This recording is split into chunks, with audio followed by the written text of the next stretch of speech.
Say aye. Huge enthusiastic response. To the contrary, no. I think the ayes sotto voce have it.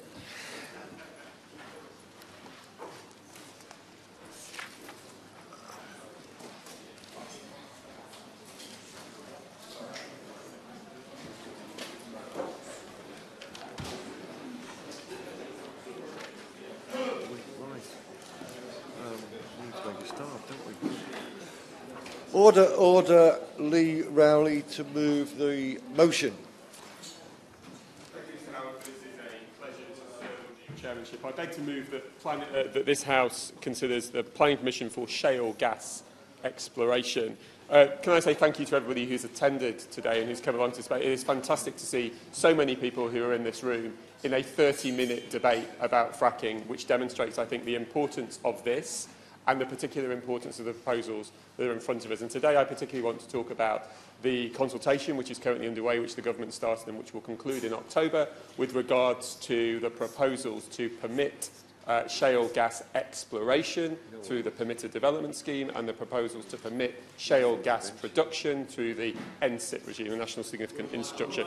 And if honourable members would just bear with me for 1 minute, I will do 1 to 2 minutes of introduction and I will be happy to take interventions. Can I just set out my stall immediately and say I stand here today to highlight my concerns on both of those proposals, in an industry that is highly controversial as a form of energy extraction, which has a checkered history in the United Kingdom, which has not been proven at scale, and which has, in my part of the world, had the greatest amount of opposition to it that I have ever seen in 15 years' worth of experience in politics. I will give way to Sir Greg Knight. I'm obliged to him for giving way, and can I congratulate him on raising this debate. The government talks a lot about localism. Does he agree with me, if that means anything, it isn't just meaningless waffle? It should mean that decisions taken by local planning committees should be the final say on the subject of extracting shale gas.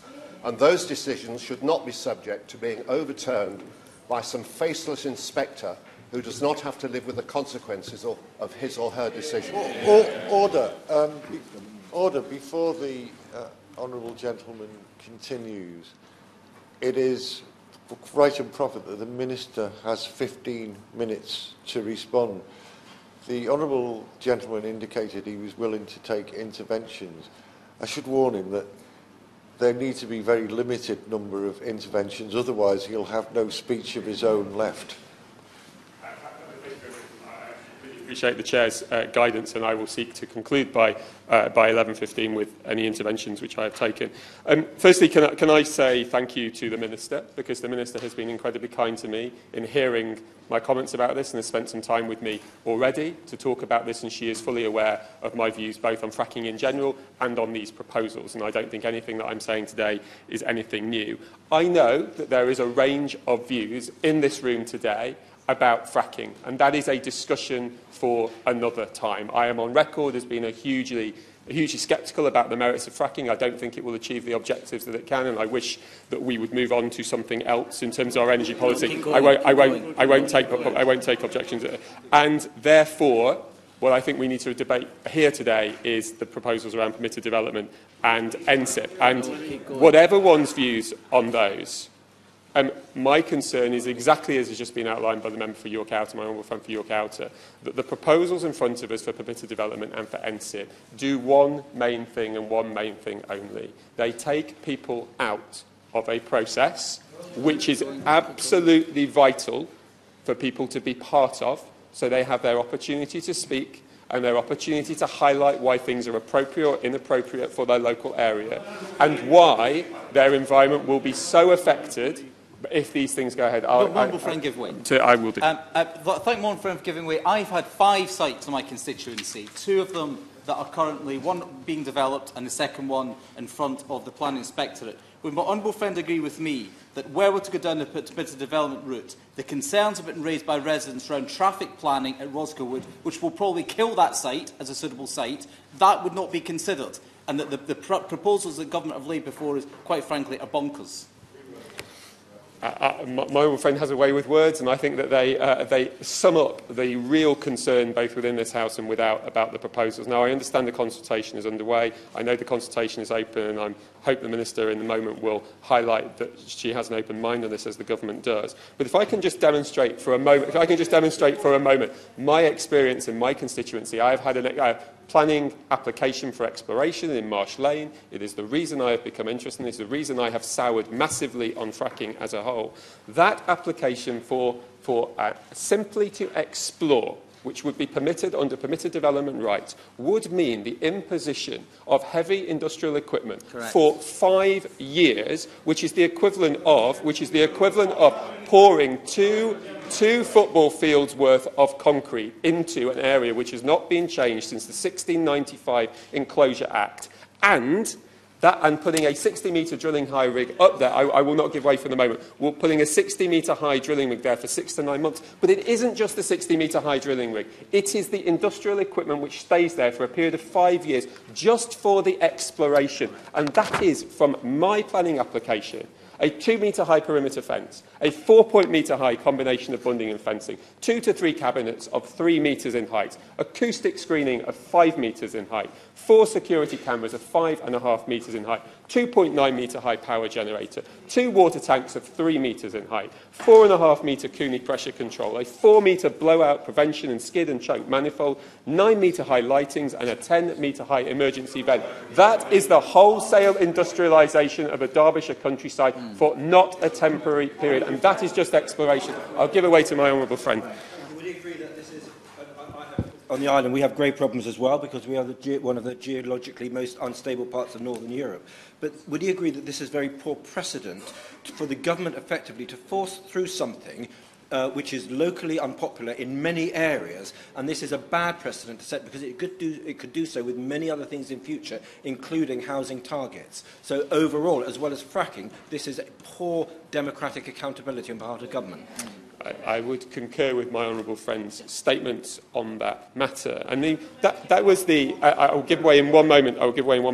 There's the point about permitted development. On the NSIP proposals for actual production of fracking, having read the consultation, I am unsure how this can be put into NSIP, even if it was a good idea. The consultation itself seems to confuse major shale gas production and shale gas production. I am not seeing a definition of what major versus minor is. And ultimately, the point about shale gas is it happens in many places. So either you are defining a single well pad as major, and you are sticking in individual well pads into the NSIP regime. I'll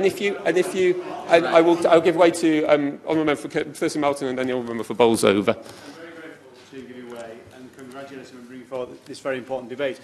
As he knows, I am far more positive about the prospects for shale gas exploration than he is, but nevertheless, I and the Select Committee that I sit on have raised genuine concerns about the permitted development process and the clarity around that, and whether that relates to simply drilling a hole on an existing well pad or the construction of an entire well pad, which is heavy industrial construction, and that could literally go anywhere in any one of our constituencies. There are real concerns, and we need clarity on that specific point. Yeah. I would completely agree with the honourable member. As he probably knows, is that people from Mosborough were on the march that we had in Bolsover, because we approach fracking in a different way to what he has described today. There's no wonder that the richest man in Britain, the head of INEOS, who has got 60% of the shares, is very much into fracking. And is fracking in our area, is fracking in the area of Northeast Derbyshire. And there were people from as far away as Scarborough came to that rally. The truth is that most of Britain is against fracking. Yeah. Why doesn't the honourable gentleman do the same? Tell the government, like me, I've already done it. I'm against fracking wherever it happens. And I welcome... I welcome the honourable member for Bolsover's involvement in this. This is the second debate, and I welcome his attendance there. I have been making the case strongly for Northeast Derbyshire and strongly against fracking in Northeast Derbyshire since I had the privilege to be elected in this place, and I will continue to do so. The honourable member for Bolsover is a former miner, and I have a huge amount of respect for him. I am the grandson of former miners who probably worked with him over the last decades when he was there. The reality is, if there is one thing that unifies us, as somebody who is on exactly the opposite part of the end of the political spectrum, it is fracking. We have seen our area. We are products of the soil and the toil and the mines which we have been proud to be part of. For generations, but we do not think that fracking is the right place to go. But if I just continue for a moment on the NSIP points, NSIP, as my understanding, the 2008 Planning Act put down a series of assessments about the criteria which large-scale infrastructure projects would fall into. And I was looking at those in preparing for the debates, and some of those examples are quite close to what we are talking about here, such as gas reservation projects and LNG reception facilities. All of those talk at volume of those kind of levels of infrastructure needing to hold 4.5 million cubic metres of gas a day for them to go into that regime. An individual fracking well and an individual fracking pad would be less than 1/100th of the size of those to adhere to that criteria. And that is the fundamental problem. The NSIP regime was not designed for this, and we shouldn't be using it for this. I do give way to the honourable member for Rowley Valley. The honourable member will have seen the recent report, the research that's been printed about the dangers of fracking where there is abandoned coal mine workings. Does he agree with me that there should be a moratorium until this has been sorted out properly?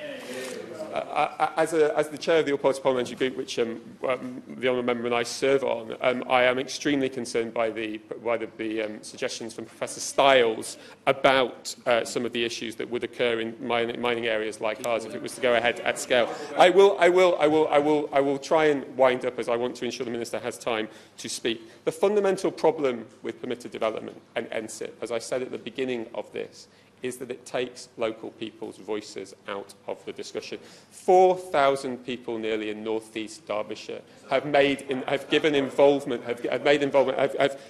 themselves in the discussion. And there's a reason why they involve themselves in it. They involve themselves in it because they are hugely concerned about it. But whether people agree with it or disagree with it, and I disagree with it, we have to give people the opportunity to do it. And the consultation that is on the table, the consultation on the table on permitted development says the government will strengthen community engagement by consulting on whether developers should be required to conduct pre-application consultation on shale gas development. There is no point on conducting pre-application consultation if then we are just going to allow these things to be approved no matter what. The fundamental here is that if we have a problem in this country about a lack of social and public consent for fracking, which we do, and we clearly do in parts of the world like mine in Northeast Derbyshire, we should treat the problem. We should either treat the problem by not bothering with the policy or trying to change people's views. And my view is the former, not the latter. We shouldn't try to treat the symptom, which is to take people out of that process. And that is why I hope at the end of this consultation the government will listen. That is why I hope this won't go forward. That is fundamentally why the proposals for permitted development and the proposals for NSIP are wrong in regards to fracking. And I hope they don't go ahead. Thank you. Well done. Very good. And a pleasure to see so many engaged colleagues in the chamber. And I remain very grateful to my honourable friend, the member for Northeast Derbyshire, who I have met with on many occasions, who I have discussed at length his facts versus other facts, and will continue to engage with all members. As members in this House know, my door is always open on any issue relating to energy policy.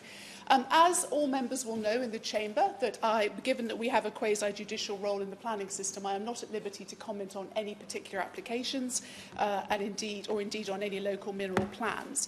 But I do, if I could just make a little bit of progress, then I will happily give way. But I do want to make a couple of points very clear. Members on this side of the House stood on a clear manifesto commitment that we would develop a shale industry in this country and that we would bring forward proposals to change or to review both permitted developments right and the NSIP regime. And we have put together an extensive long-running consultation so that all of these views, profoundly held on both sides, as I said, I will make a little progress and then I will give way, that this is the opportunity for those views to be expressed. And I would also welcome a longer debate on this particular issue, because I will say one thing, Mr. Howarth, I will say one thing. I am a passionate advocate of convincing people of the scientific evidence for climate change. And everything that my department has done has been based on scientific evidence. And I find it profoundly disturbing that when it comes to exploring an industry, exploring the potential of an industry, we refuse to accept science. I have met. I'm not giving way.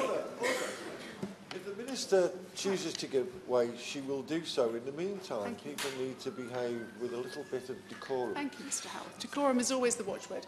I have met and continue to engage with many of the scientists who are putting out various studies relating to fugitive methane emissions, indeed relating to the seismicity question, which is, of course, concerning.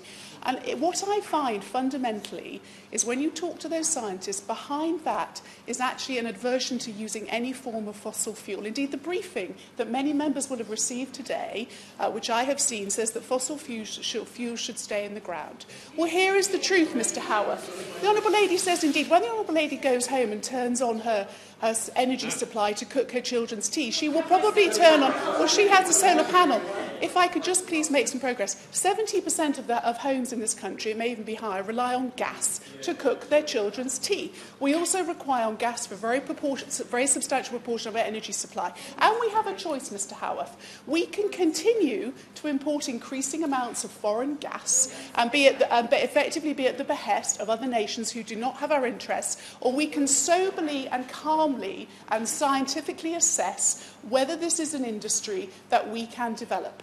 And I would refer all members to go and talk to our superb Committee on Climate Change, who will tell you that in every single scenario for reaching our CO2 reduction targets, gas is in the mix. So I am happy to debate the safety and the responsibility of the industry in terms of doing this correctly. But I am not going to have energy policy set in this country by ideology based on a premise of 100% renewables now, which cannot be delivered at the right price. So if members will accept that, we will then... No, I'm not giving way. I'm going to respond to my honourable friend's points. So let me then turn to a couple of the facts that were raised. And again, you will have received data on this today suggesting that the vast majority of the British public are opposed to shale gas exploration. That is not true. That is not true. The data suggests that 13% of people strongly oppose it. Almost 50% of people don't have a view. 15% support it and 2% support it strongly. I.e., most people don't have a view on this. And you know why? Because they understand that being at the behest of a foreign provider of gas is probably not a great thing for British energy sovereignty. They also understand in many coal mining communities that the value of actually having some high-value jobs and creating some economic investment in those areas is something that ought to be done. And that is why I would urge all members... I am not giving way. I think the Minister, certainly for the time being, has indicated she's not going to give way. And people standing up and asking her to when she has said she's not going to doesn't seem to make a lot of sense to me. Perhaps she will indicate at some point if she's willing to take interventions. Mr Howarth, what I'd like to do is move to the substance of the debate today to respond to my honourable friend's points relating to the decision-making process. It is in no one's interests, either in government or in local government or in a community, to have the planning process where it is today, we are stuck in a morass of protest and counter-prevailing information, and frankly I pity any local councillor that gets an application on their desk, because they will shortly have a travelling circus of protesters, most of whom do not hail from the areas where those sites are located, to deal with. And then we have the policing issues, we have protesters blocking roads, stopping young children from getting to hospital, an entirely unacceptable way to express democracy in this country. And that is why, as set out in our manifesto, we have said, I'm certainly not giving way to the Honourable Lady at any point, let me make that clear. And that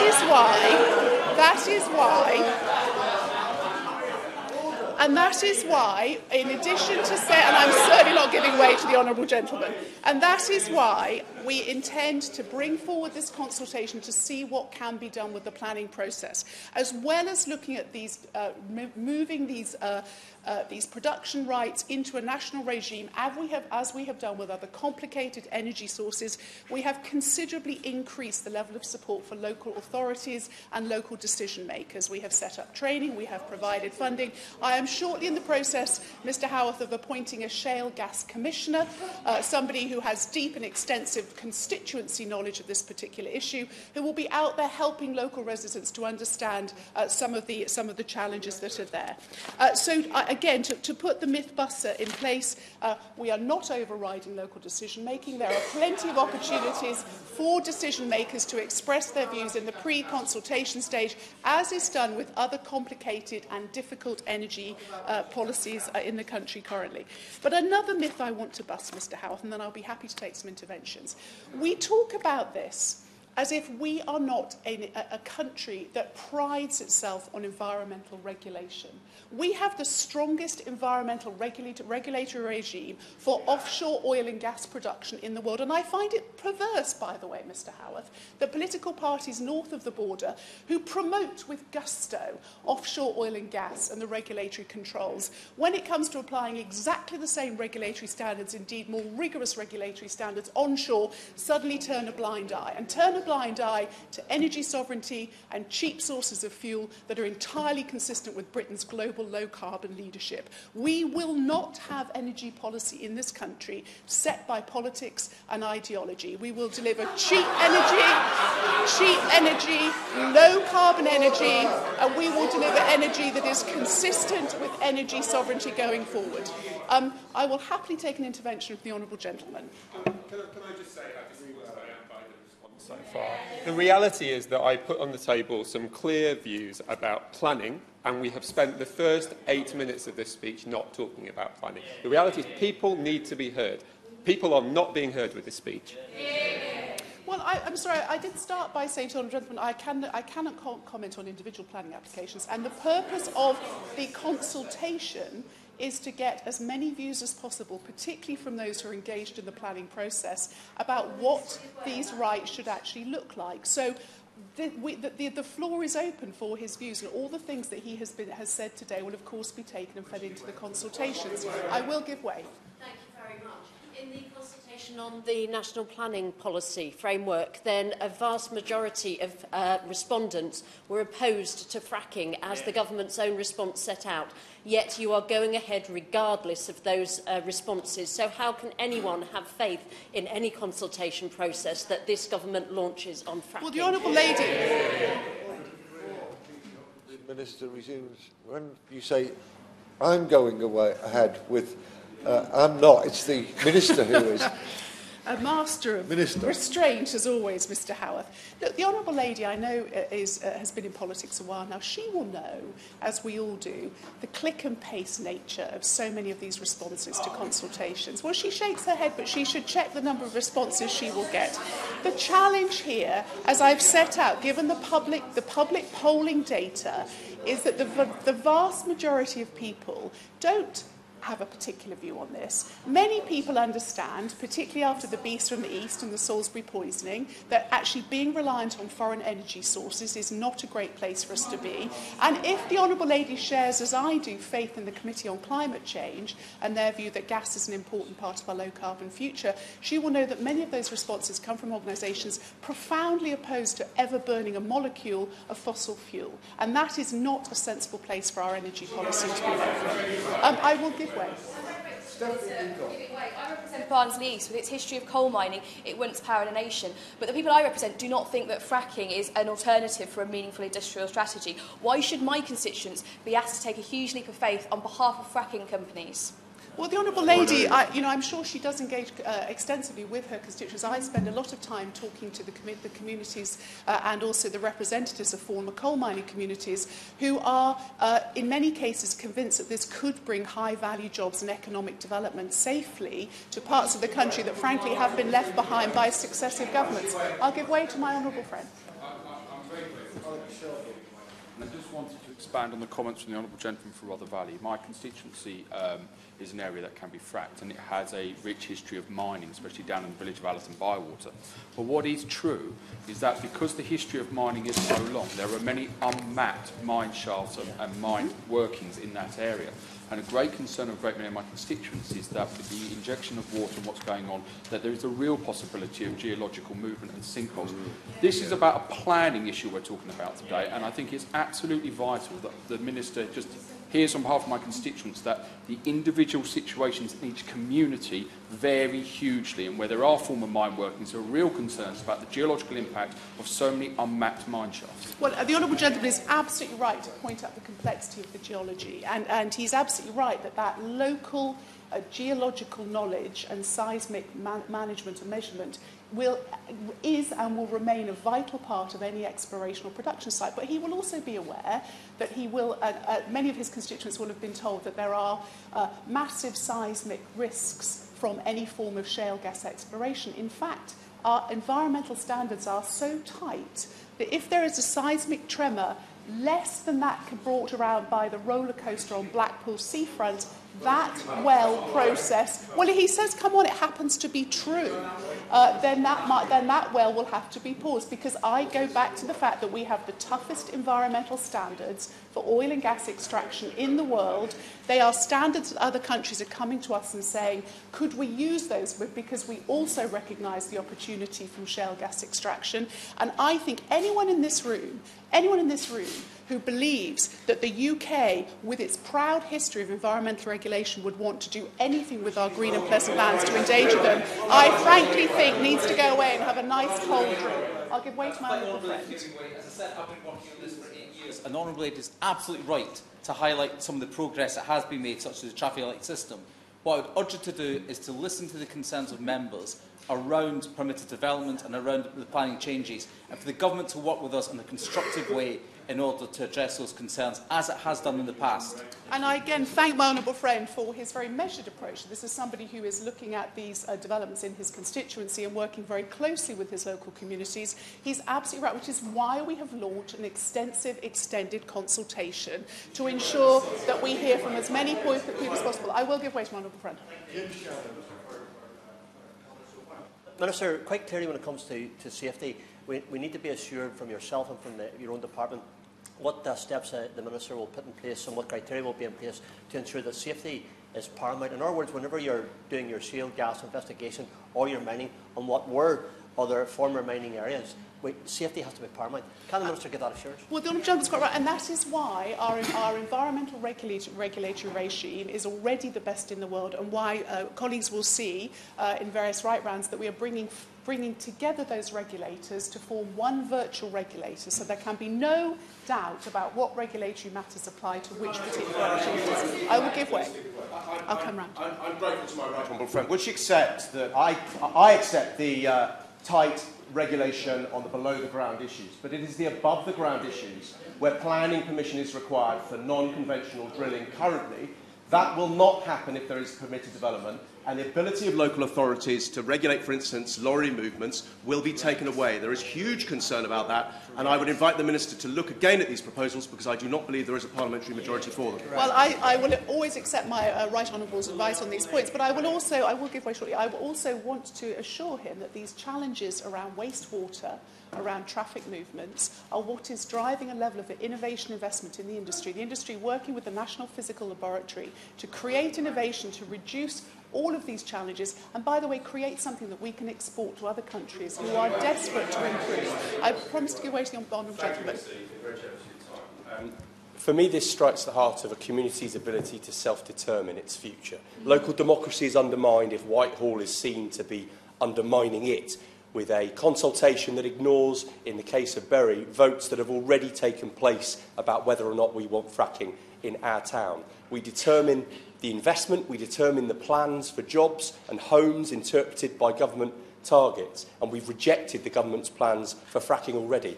Will you take seriously the voice of the people on this issue? Well, and that is, and frankly, the level of decentralisation of decision-making that has happened under this government, I think, is unprecedented. The honourable gentleman referred to homes, referred to business involvement. All of these issues are being devolved. But the challenge remains this. The challenge remains this. In this space, there are far too many people shouting nonsense about this process. Nonsense. Fact-free nonsense. When I was at the Conference of the Parties in Germany last year, Germany has turned its back on nuclear power, something some people in this room would read, and as a result, its emissions are going up as it burns more coal. That is a country in hock to ideology. In this country, we make energy policy to drive down our emissions, keep costs down for consumers, and create a competitive advantage and energy sovereignty. And that is why we are going through this process of consultation. Sitting is suspended until 2:30.